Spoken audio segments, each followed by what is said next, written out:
Hello, Therese Lawler here. So I wanted to talk about Costa Rica tourism from what I've seen. Um, I think that Costa Rica tourism is a really big deal for the Costa Rican economy. When I first arrived in Manuel Antonio, I went whitewater rafting. And in San Jose, I went on a tour of a coffee plantation and a volcano and a waterfall. And those are just the two tours that I did, like the two adventure type things. Um, One was the combo tour, which included the coffee plantation, volcano, and the waterfall. And that was about $100, a little bit over $100. And then whitewater rafting was about $100, including the shoes and the photos. Now, you multiply that by a bunch every week, you will make thousands here.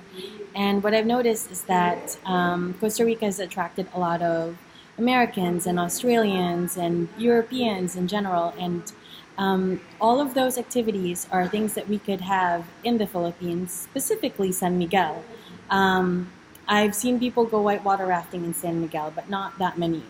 I've seen people go to Taal Volcano. I was in Taal Volcano when I was little, or looking at Taal Volcano. I wasn't in it because it's in a lake. There are coffee plantations in the Philippines. There's coffee plantations over San Miguel, Tamugan area, and basically what I'm saying is that as Philippines, Davao, Kalinan, San Miguel in general, we could have a similar type of tourism where we cater to Americans and Australians and Europeans because they're looking for that kind of adventure. And we could do it even more cheaply. And we're really close to Australia, so like, why not, you know, um, get more of that type of stuff going because there are a lot of Australians that come here, and it's pretty far from Australia. And they're looking for adventure type stuff. And that's something that we definitely could promote, create in San Miguel, Kalinan, Davao, and we have so much stuff going on in our forests.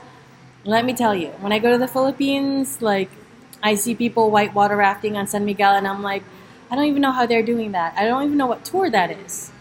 Like I was just at the river, and I was like, I see a whitewater rafting group. What is that? And I don't know where you would go for that. Like probably somewhere in a hotel in Davao. It's not very well advertised. Like you see some videos of this kind of stuff going on, maybe in some advertisements, like in a hotel, but you don't ever see whitewater rafting adventure type stuff being advertised on TV. And we don't really go to like a lot of places and advertise that. Like I've only literally seen one group of Europeans whitewater rafting in San Miguel River, and then another group of I don't know what they were far away whitewater rafting in San Miguel River. So not that many, but there are a few, and we could definitely advertise this more to a lot of Australians that are really close by that have that kind of stuff in their country, and but they're looking for new whitewater rafting places, and it's in our country and it's close to their country.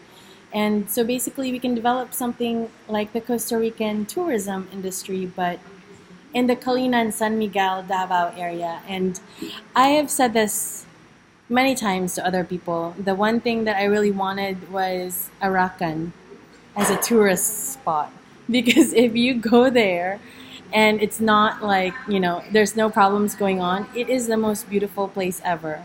And you will be in the mountains and you can see the beautiful view. Like when I'm outside of the Manuel Antonio, Cozy Maximo Novel, I see literally Arakan. But I'm like, there's a beach over there. So it's like Arakan mixed with, I don't know, Paradise Island almost. But the thing to note is that we have all of this available in our country. Like it's right there. It's right in our forest. It's right in my backyard. And we don't ever do anything with promoting it more. And we really should, because Costa Rica gets so much into their economy from, bringing in the tourists with the tours. That's one thing. The hotels, the restaurants, the souvenirs. And then they even have a place like Maximo Nivel. where it is a school and they're teaching the language, the Spanish language, and they have just so much type of stuff that's positive for the economy and for the environment and for people's jobs and stuff like that, just based on how it's a cool country with a lot of tourism. And like, I think that's like where it started, and then it's like, let's all go there, and then like they develop more and more.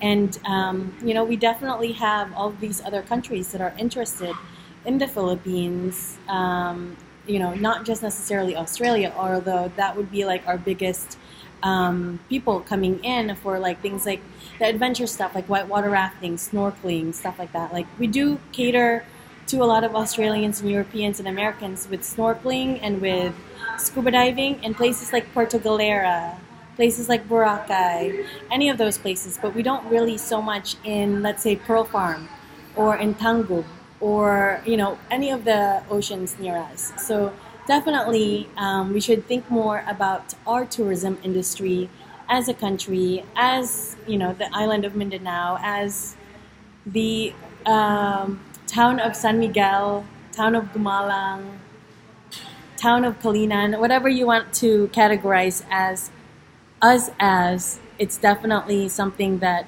we need to think about more, because it is going to be something in our future. In Tangub, they've developed things like the zip line in Tangub. There's the Hoyo Hoy place that you can go visit, and they have a zip line that's made by a South Korean company that Leon Reto Solis Ocampos, when he was a governor or a congressman, he created that. So, like with us, we could definitely make a zip line somewhere in San Miguel, in Arakan, and wherever, and bring in that kind of tourism. But we have it, and we really should, because they make a lot of money here from zip lines alone. So anyway, that is it for my video. Thanks for watching. Bye.